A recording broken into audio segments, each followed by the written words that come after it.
and just live it up. Get lit one night, after that we can go in.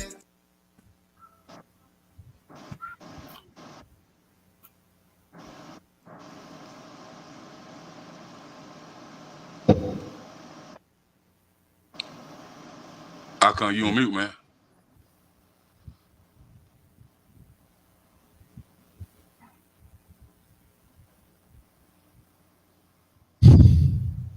IkonE down there in the damn cellar. Get out the wine cellar. What's going on? Get It's out your boy wine cellar, IkonE. And we here on 95 Podcast. Once again, I want to thank God for this opportunity or whatever. Can y'all hear me? Yeah. Yes, sir. Okay. So I want to introduce everybody tonight. This is a special show for us tonight because this is our Father's Day special. And I want to put this together because I feel like fathers don't get their flowers while they're alive. And we focus so much on deadbeat dads. We so much on the and actually they're in their kids. I'm gonna start from my top to my bottom. I gave and everybody Steve-O from sports from toe to toe. You know what I'm saying? Mr. Georgia, everything building. So I got him here. I got my man King Jacob, the great Mr. Versatility. There in the building. I got Patrick Solomon. He's the manager of Big V. They have a CBD store down out in Bowling Green, Kentucky. So if you're ever out there, you need to go check them out. And then What's up? got last but not least, I got Coach King Cade. King Cade. That's different. He's the first person I know named King. So I building. He's the founder of the JUCO program that he's established out in the Carolinas. And you know, he's basketball and the football front out there. So if you're a JUCO player, if you got a kid in high school or you know, struggling to figure things out in college or high school, you need to get with this man, and you can help you know, get your kid back on the right track and help them educational wise and on the gridiron and on that basketball court. So I want to thank everybody for coming on. First and foremost, or secondly, next, basically what I wanted to talk about was how do y'all feel about the fact that Father's Day is one of those holidays is probably thought about last when it comes to Thanksgiving, Christmas, Mother's Day, Easter, Valentine's Day. We're at the bottom of the totem pole. So I'm gonna start with Patrick. We're gonna go around the other way. So I'm gonna start with Patrick first, and then we're gonna go from there. So tell me how you feel about the way Father's Day is treated for us men. Well, I think like at least from where I come from in the African American community where I'm at, I was raised in the projects. And in the projects, there's no dads allowed. So you weren't around a dad. You were around moms, but there were really no dads. I think there was one stepdad that somehow where he got into our projects, and then there was an uncle, but everybody else was female. So you really didn't think about Father's Day because, I mean, to be honest, a lot of us didn't know who our father was too.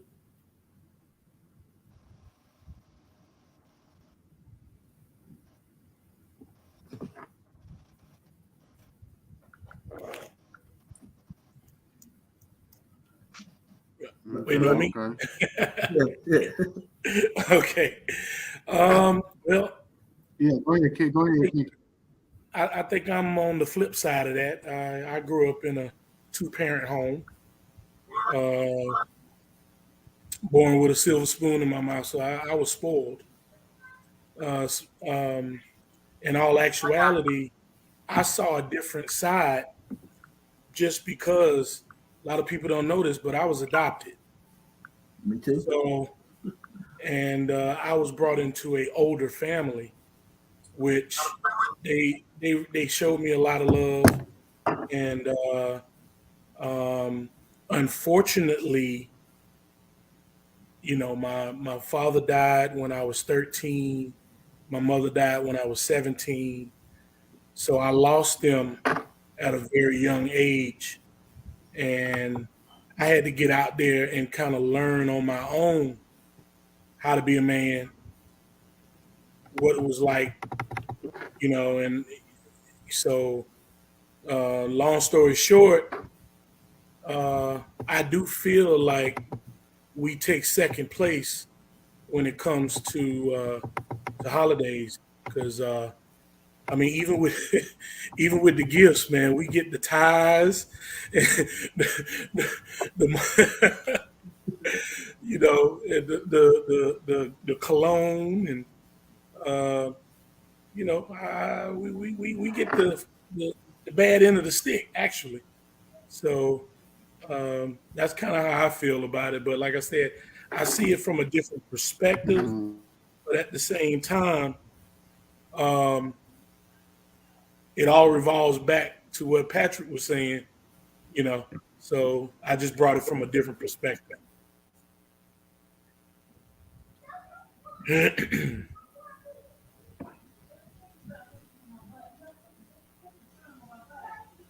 Well, just to kind of add to that too, I think the other thing is, as men, we're taught that we're not supposed to have that expectation either.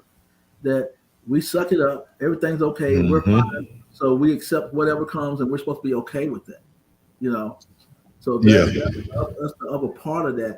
That mom is supposed to be giving everything. Your children, even on Christmas, if you supposed to be giving everything, but dads, well, we're just happy to be here, and that's good enough for us. I think when you label the provider, it's like, what do you get the guy that got everything? You know what I mean? Essentially, that's how I should look at it. You know what I mean? What gift can someone buy me that I can't go buy myself throughout the year? So I guess it's more of the pedestal that we put the dads on or the moms on versus the dads. Like IkonE said, most of the time you see moms, man, they going all out. We going to somebody's nice restaurant. When it comes to dads, it's usually a cookout or somebody, get you a nice meal that mom gonna cook, whatever you like. But I think again, it just boils back down to the man being the provider. Should be the provider. What can you get someone that has everything?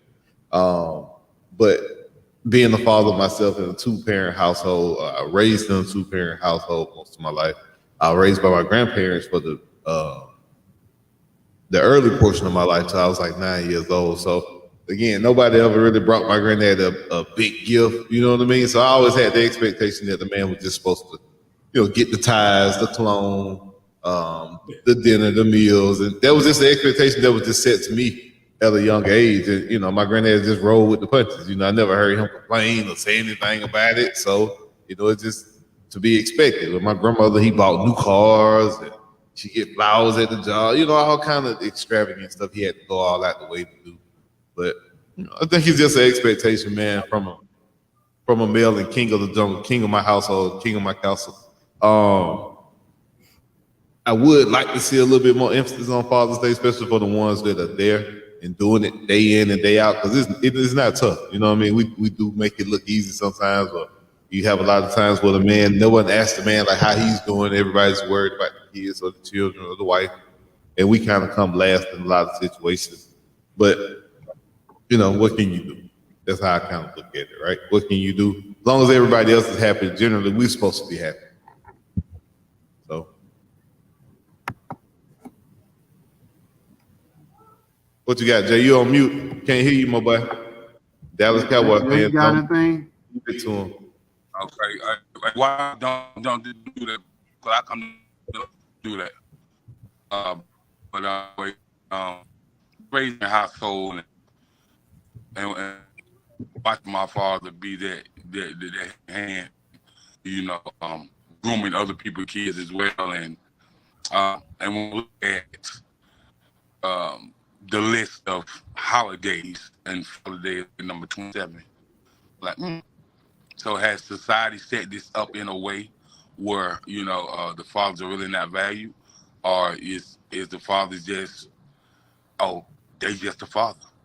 And so sometimes I think that a lot of the men that's there are not publicized or overlooked. I mean, because you can see throughout social media, They always talking about the deadbeat, or they always talk about this, that, and the third.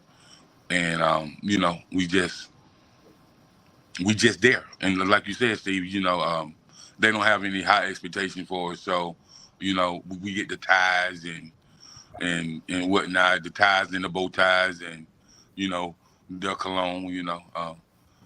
The wife ain't going out and buy the father no car. That's for sure. So, but man, that's just my take on it. Yeah. Nah, that's real. Nah, that's real, and that's kind of where we at. But I kind of look at it from a woman's perspective. I try to look at it from their perspective. It's a lot more deadbeats than a lot more guys doing it the right way. You know what I mean? I hate to say it that way. Even with my generation, I'm 35 years old. I have cousins, man, that aren't in their kids' life and aren't present in their kids' life, but they on social media. And, you know what I mean? You see them out and they doing things.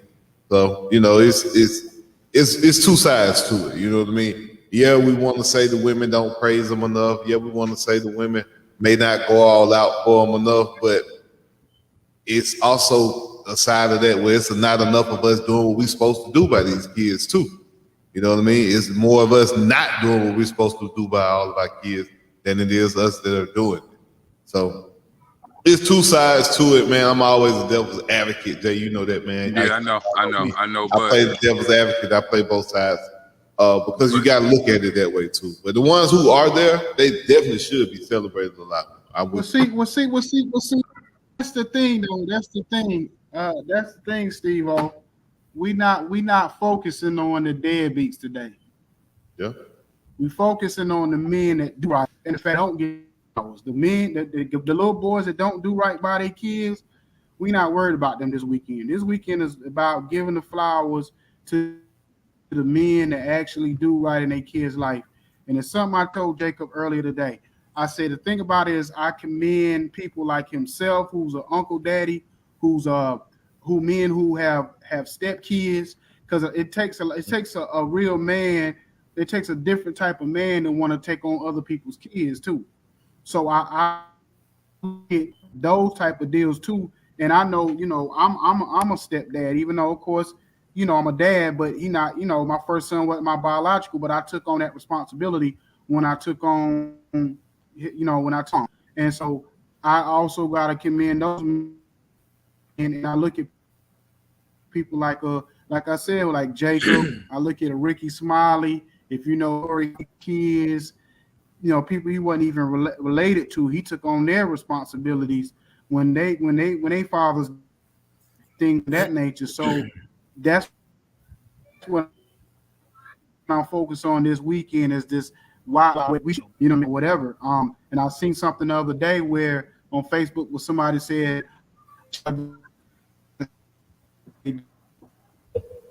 Dad, I need this, I need that, and the dad I'll figure out. And that's the one thing about real dad. We may get upset, may complain, maybe get on our kids' butt for something, but we always come clutch when.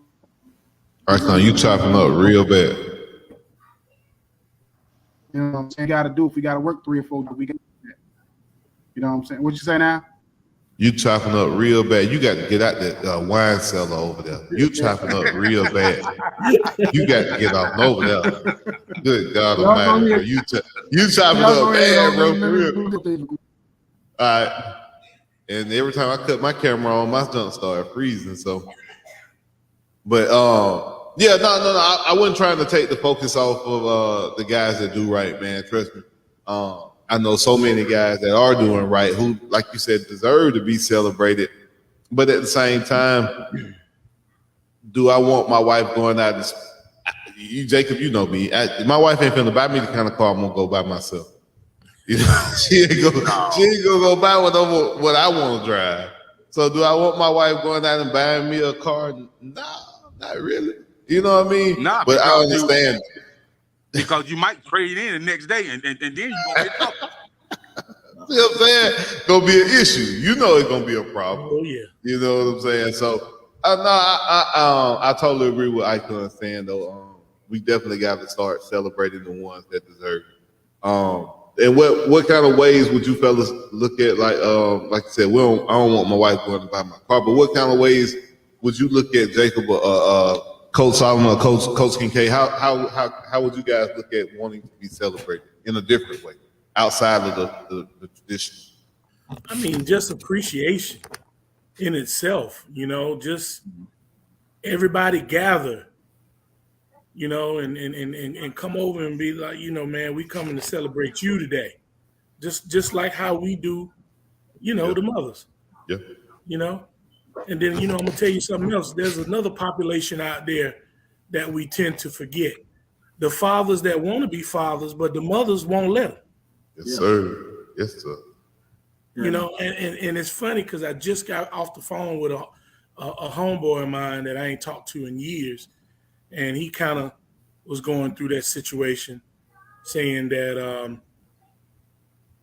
he's tried everything, but because she mad at him, she holding the kid hostage. Mm-hmm. He send his money. He's not on child support because he send money every week, Yeah. and all he asks is, can he come stay with me? And so those fathers out there that want to be a father, but they can't, So, I want to give shouts out to those guys too, Yeah. Right. And I see all the time that, females do trips. And so, I feel like, I was telling a lot of some of my homeboys, I said, bro, a lot of the homeboys that I grew up with are just a couple years older than me, man. They done left this world. I said, man, we don't never do nothing together, man. I said, these women get out together and celebrate each other. I said, man, rather than we wanted somebody else to celebrate us, but we got to celebrate us too. You know what I mean? And so, it's nothing wrong with doing, a fellas united get together. Cause you got some people who I grew up with that I ain't seen in 20 years, man. And I'm talking about we was tight in school.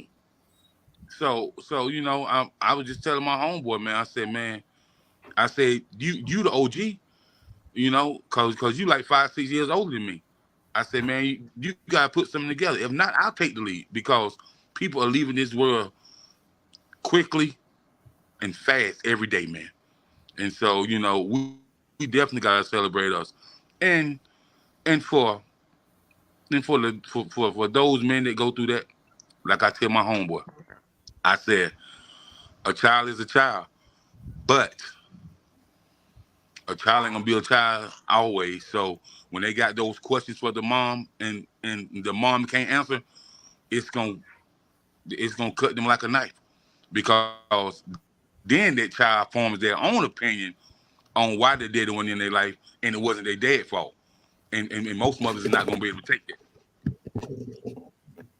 that, especially when the father was trying to do right. So but I say let's celebrate us, man. Let's always keep them receipts. Celebrate us. Keep them receipts. That's all I say. Keep them receipts. You can always show your child, man. I called your mama 32 times today.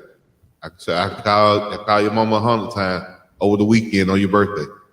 She ain't let me talk to you. Keep your receipts, man. Young men, especially young men, when they grow up and they start dealing with women and females themselves, they'll understand a little bit more sometimes when it comes to their mother and how their mom really was or how they was, how women are. So, women can be real vindictive sometimes, man. So keep them receipts. Anybody out there fighting their struggle, man, keep them receipts. Keep that evidence, man. I tried to call you. I sent letters. I got receipts from UPS to show the letters I sent. And whatever you got to do, just keep your receipts, man, and you'll be able to show your child one day, who their mother really was. That's right. And I just want to ask this question to Patrick and Kincaid and IkonE Youth, because you used to be a youth counselor as well. Now, from a mental health and an emotional health standpoint of view, how does this affect young men and young women when they find this out that their father was not allowed to see them, but he always tried to be there? What is the after effect of them finding out once all that time was missed with the father not being in their life because the mother wouldn't allow it? Usually anger. Anger at the mother at that point, because here you are, you've told me that dad wasn't this and dad wasn't that and blah blah blah, and to find out that that was all a lie, that you were mad because he might have been a better father than he was a husband or a boyfriend or whatever, and you took that away from that child. So usually there's anger. There's anger.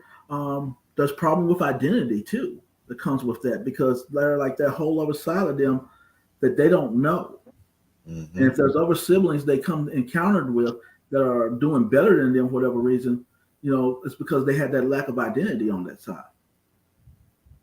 That's huge too. Identity, man. Knowing who you are, knowing where your people come from, knowing your people's people.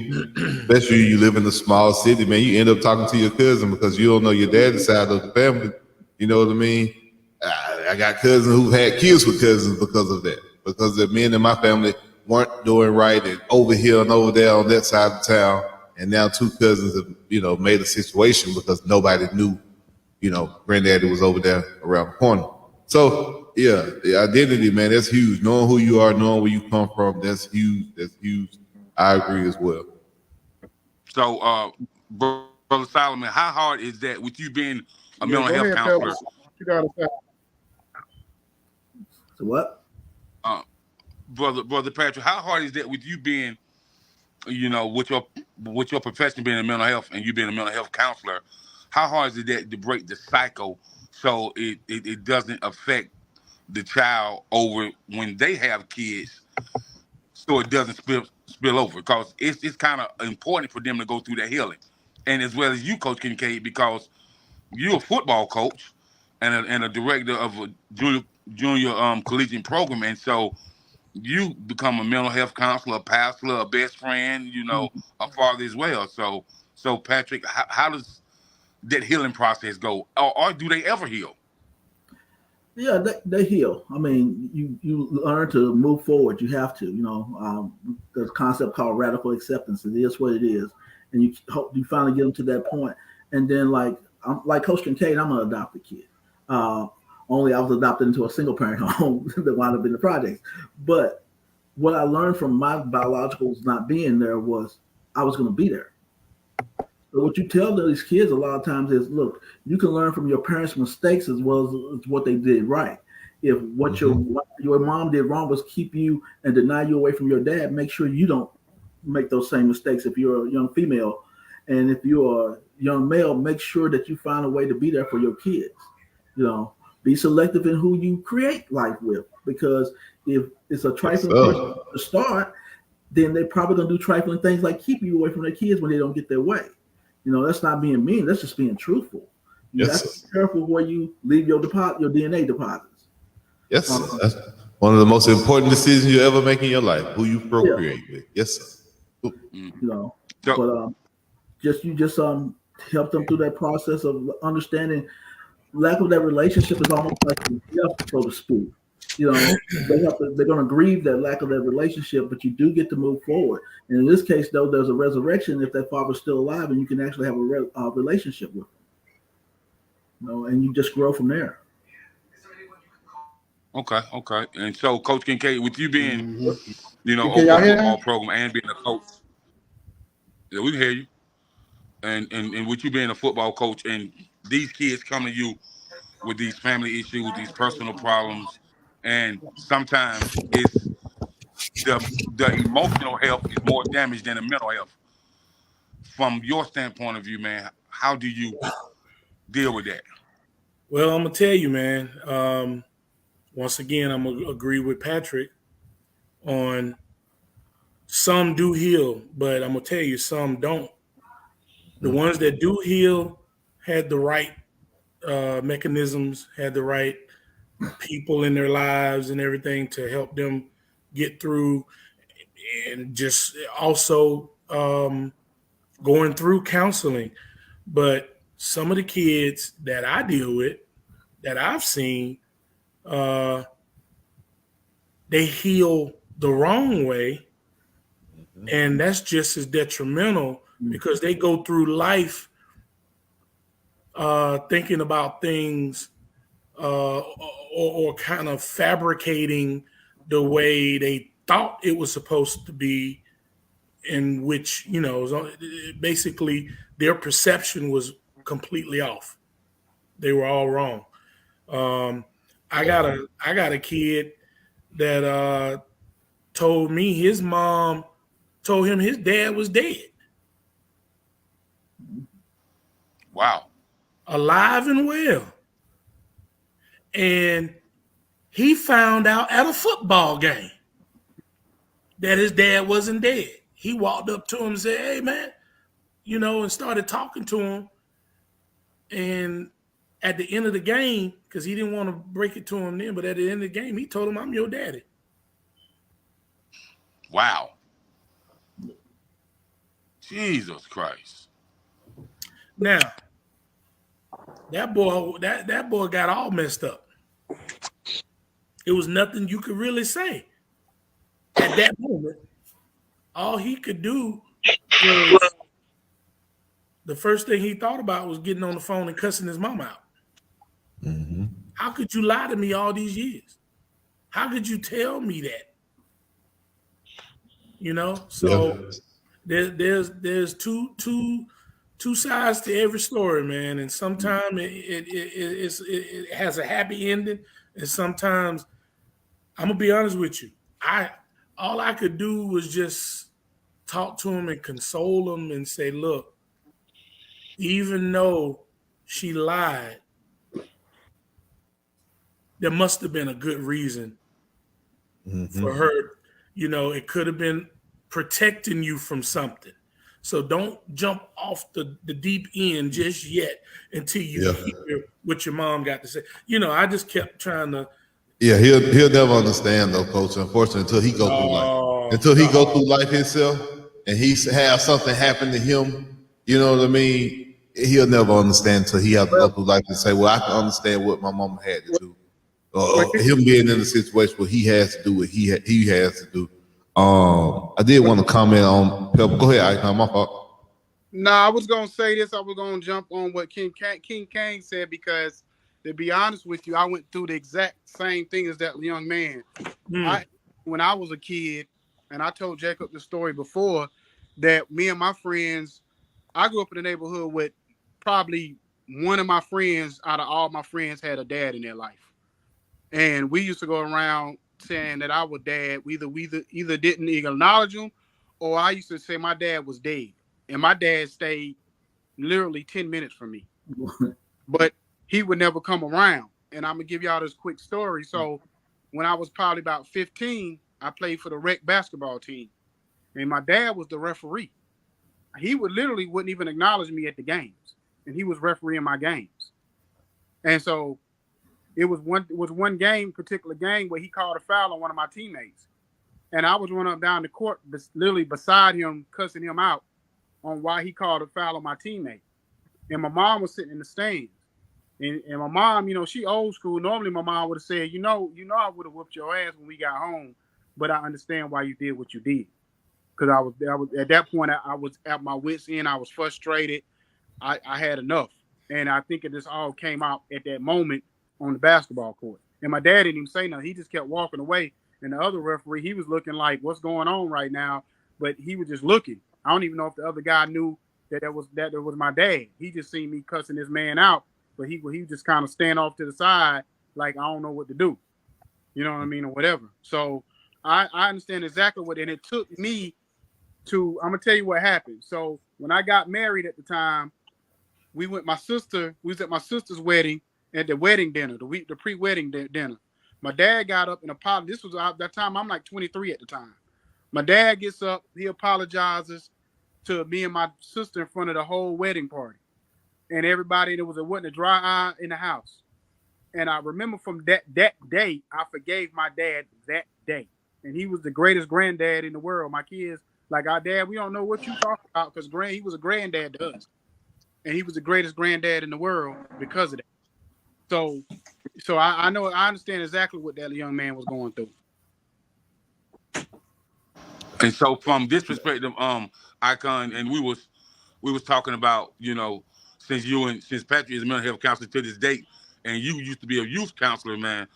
What type of stories did you have coming in there from the emotional health on that standpoint, and how did you deal with these kids, man, that was coming from these broken homes that didn't know their father, or they felt like their mother mistreated them because they looked like they dead, and that's a whole nother thing. Yeah, Mhm.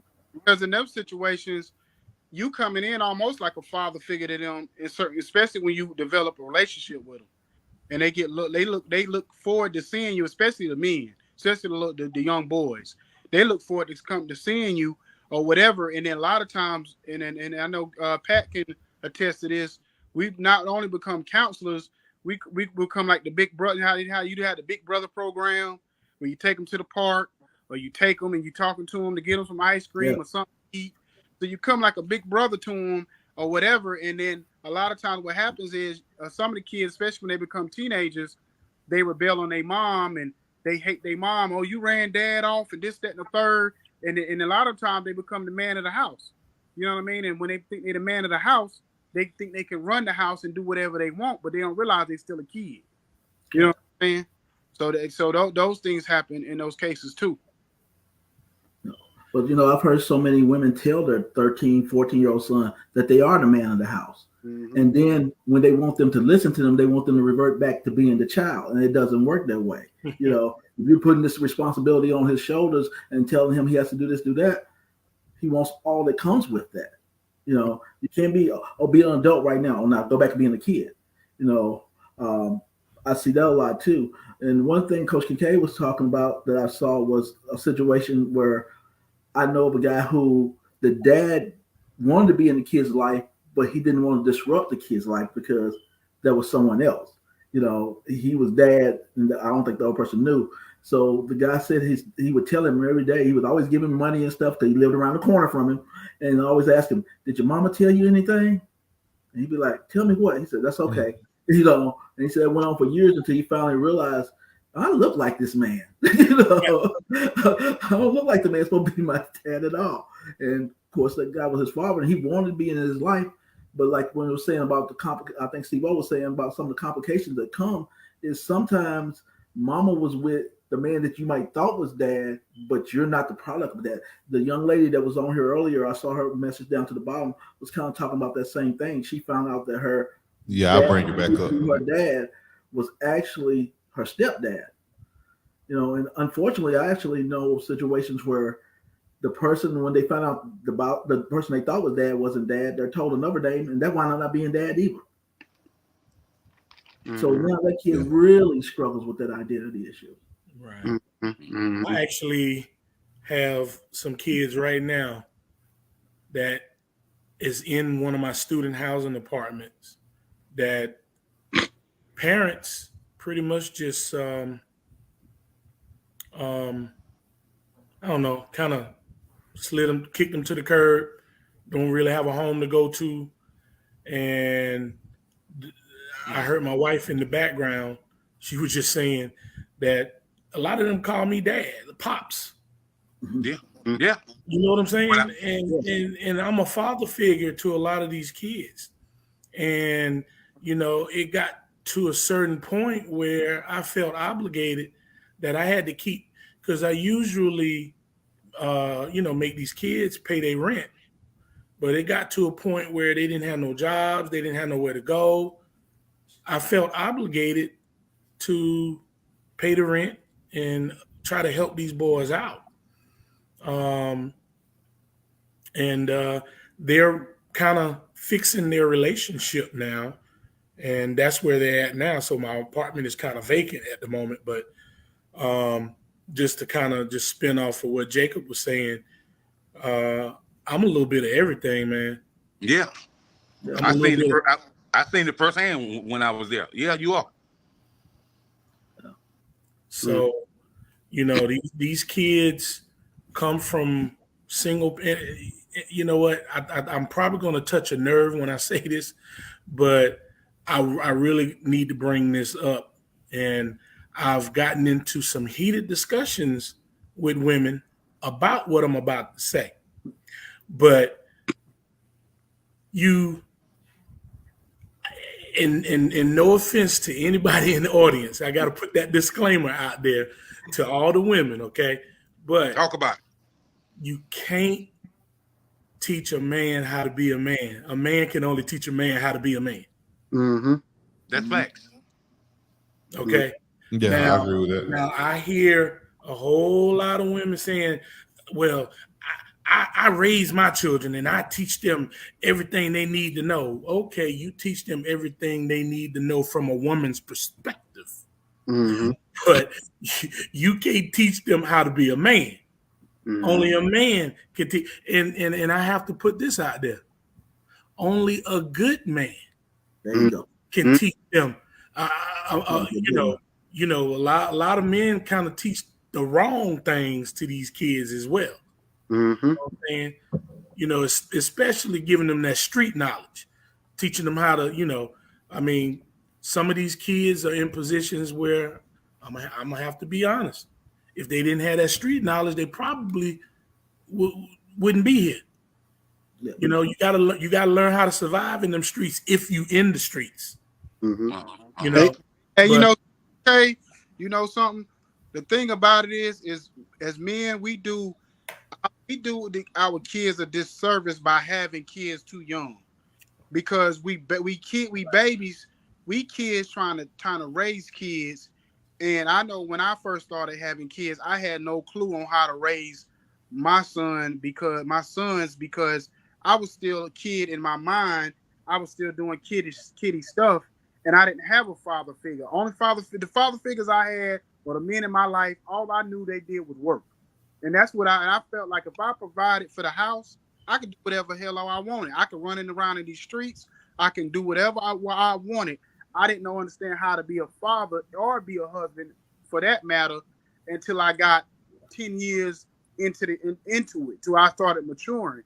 Then I started understanding, oh, this is what fatherhood really looks like, or what. But I didn't understand it before that because nobody taught me. You know what I mean? Yeah, I can dig it. I can dig it. And so with that being said, man,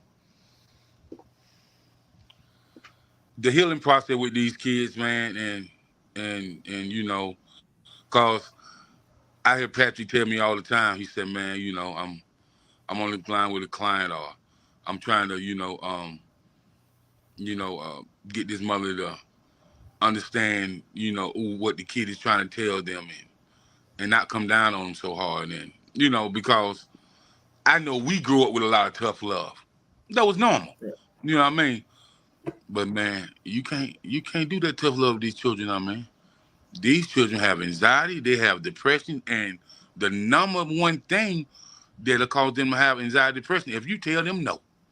If you done gave them something their whole life and times get hard and you gotta put this back for this, and you tell them no, man, they're like you done slick they throat or something, man. For real, for real. So man, when I grew up, when my daddy said no, it seemed like he said no, the door said no, the wall said no, and the dogs outside barked no. I mean, I'm just saying, man. What do they call us? I mean, they got the different generations. You got the Generation X and the millennials. The millennials, and what do we call? We're Generation X, right? Well, I'm older than you guys. I'm in between X baby boomers. Yeah, I'm right in between. Okay. But the thing is, they can teach them to accept no, but you got to start with it consistently from the start. It kind of goes back to something Icon was saying, and both Coach Kincaid was saying earlier. When you have the mom who's trying to do it, and unless she's a real strong-willed mother, she's going to give in and give the kid what he wants because she don't want to see the kid hurt, don't want to see the kid do that, and she's not realizing she's creating a monster, because that becomes the expectation that everybody's going to pacify them. Like I tell clients when they come into me from the start, I said, look, if you're looking for that therapist, it's going to be like, now, Johnny, why did you do that? I said, I'm not your man. I said, I'm allowed to look at your kid and say, what the hell were you thinking? Boy, you know such and such and such. because that's real life. Because if you pacify this kid too much, and then this kid turns 18 and think everybody's going to pacify him in the course and stuff like that, it's a sad ending. So, so smart moms, and again, not being disrespectful, because I was raised by a single mom, but I also was put in church with a reverend that looked after me, a deacon that looked after me, and I had some great coaches that taught me things about life. I do think you have to be able to be a little bit more understanding, but at the same time, like Coach said, be consistent with what you're saying. I can't. I want my children to have a better life than I did. I want to give my children everything in life that I didn't get to have, everything that they want. That's why I work so hard to provide my kids a better life than I had. Does that, to me, sometimes cripple them because I feel like they ain't gonna have the struggles that I had to go through? But at the same time, I don't want them to struggle like I had to struggle. You know what I mean? I don't want them to have to write bad checks to get through to payday. I don't want them to have to deal with all that. I want to be in a position where I can take care of them if they need it. But at the same time, whether you draw that fine line of, I don't want to cripple you and make it where you can't go get it on your own. But at the same time, I don't want you out here struggling to have to go left and right hand deals like I did to make it. So you got to just find a gray area and a way to make them earn it and appreciate it. So that way they don't look at it as something that's supposed to happen. Well, Steve, this is what I would say. What I would say about that is based on if you do something to help your child and they continue to make the same mistake over and over because they know you're gonna catch the rope, you're gonna catch them. So after you maybe the first couple of times, if you see them keep doing it, then it's like, okay, you know what, I got to cut this off because this is the third time you done made the same mistake or something similar. So obviously you're not learning your lesson. Well, you know, as them old folks said, man, them chaps need their ass beat. I'm just saying, man. Like, true, man. You gotta get away from the violence, though, man. That's just my thing, because you're gonna create. Man. Okay, now popping a 5-year-old or disciplining a 5 to 7, 10-year-old. Okay, cool. But when you get to a 13, 14-year-old, you need to teach that person how to reason, bro. You can't teach them every time you get upset or you get the right to go upside their head. That ain't gonna work. Yeah. It ain't gonna work. You better teach them how to reason. You got to teach them how to use. So, what do you feel about the way these kids are now? I mean, since we're talking about this new generation right here, I mean, these kids is wilding out doing things that I would never have dreamed of. I mean, they fighting teachers now. Yeah, that starts at home, though, Coach. Exactly. That started at home. That started at home. That started because they see you arguing with your sisters and your brother, and they go upside each other's head. So now they feel like any type of discrepancy that they have, get what? I can go upside this person's head because I see it at home. I don't know how to talk and reason. I don't know how to use my words because all I see is violence. Every time I do something wrong, my mama come and hit me upside my head. So when I feel like they teach wrong in me, get what I'm finna do, Coach. That's all I know. I ain't seen nothing else. Well, see, I don't know how to reason. We got to have a reason somewhere, man. We got to be able to talk to each other. Steve, no discipline in these households nowadays, bro. No discipline at all, bro. Kids do what they want to do, how they want, and why they want. Yeah. I mean, because you got to understand, all of us are probably generation where we got our butt whipped. But I never thought about going to hit my teacher. So that can't be the total reason behind. A lot of it is there's a sense of entitlement. Actually, some of the violence that you see in the homes that I get to see is the kid beating mama up. I remember one of my first clients I got when I went to private practice, and the kid had beat his mama up, and I'm like. So at what age did that flip, though, Coach? What age does that happen? He was 13. He was a 7th grader. Yeah. Well, he beat her up, and I said he slept in the house last night. And she said, "Yeah." I said, "You let him sleep peacefully." Exactly. See what I'm saying? See, first time he did that, she should have snapped on him. That's my opinion. Yeah. Now you got to correct it from the jump. You let this thing keep building up, you're gonna get to that point. Oh yeah. But because think about with boys. When boys get bigger than their mama, like size wise, then that's when they're gonna try their mama. So when they get about 13, 14, they get a little size on them, whatever. Then you know what I'm saying? Because I remember even my grandmother, and I told Jacob this story a few times, and he always laughed when I tell him the story. My grandmother didn't play the radio, so she told my uncle one time, go outside and cut the grass. His dad was out of town. He was 16, he said, I ain't gonna do nothing. My grandma went in the bedroom, got the shotgun, cocked it one time and said, you ain't gonna do what? And that's the last time he ever disrespected mom. Exactly. She nipped it in the bud from the jump. Yeah. So it gotta be on that level. But I would just say that the thing about it is that another thing that I don't like is, I don't know if y'all ever been around. I hate to say, I don't want to say hood women, but you ever been around them women who, or even like they cuss at their kids every two words? I hate that. Go to your effing room. And it's like, if you talking to your child with that much profanity and anger, what you think they're gonna be when they get 15, 16 years old? Exactly how you talking to them. You can get your point across to your child without using F-bombs every 2 years. Yep, I agree. And then don't get upset when someone is trying to rightfully discipline your child or teach your child things.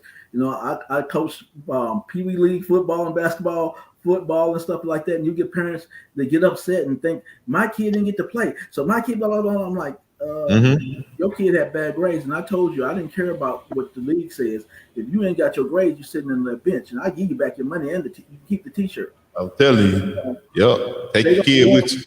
They don't want the teachers to tell the kid anything, whatever, but they don't mind letting social media raise the kids. And some of these cartoons, and every cartoon out there ain't a kid's cartoon. And I ain't just talking about like American Dad, Family Guy.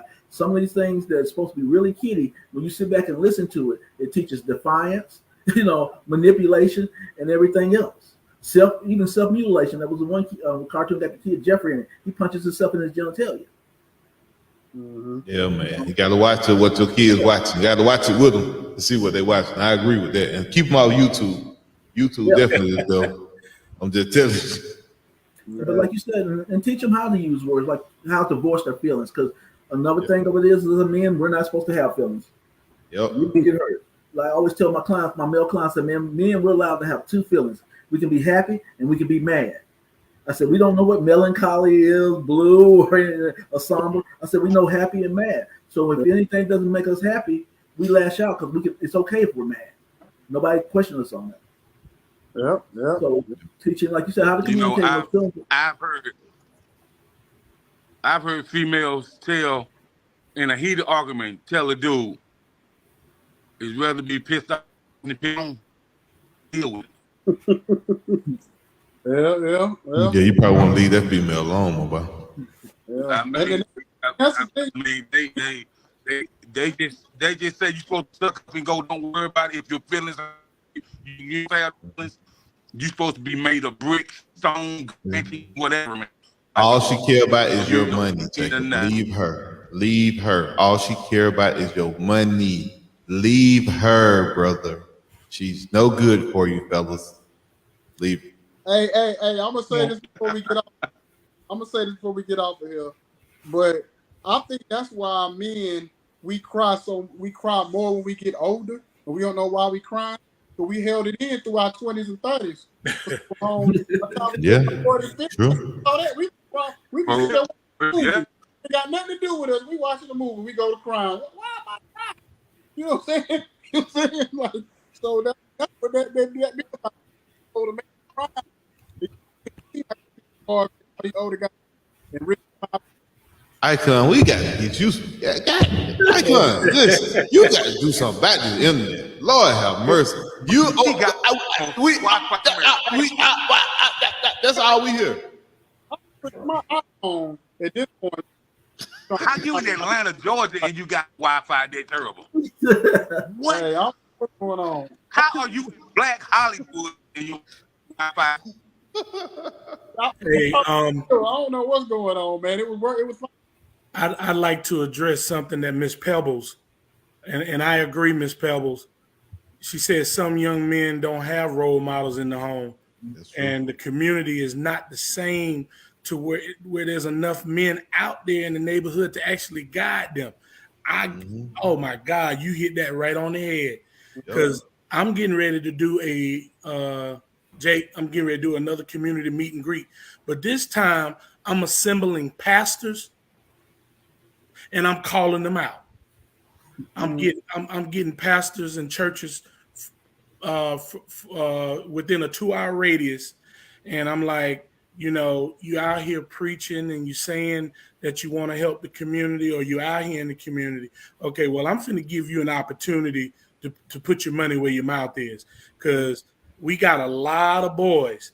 See, I don't just have one program. I got multiple programs that need mentors, that need the word of God in their ears, that need the different perspectives to help lead them and guide them down the right roads. And if they make the wrong turn, let's make them let's get them back on the right road.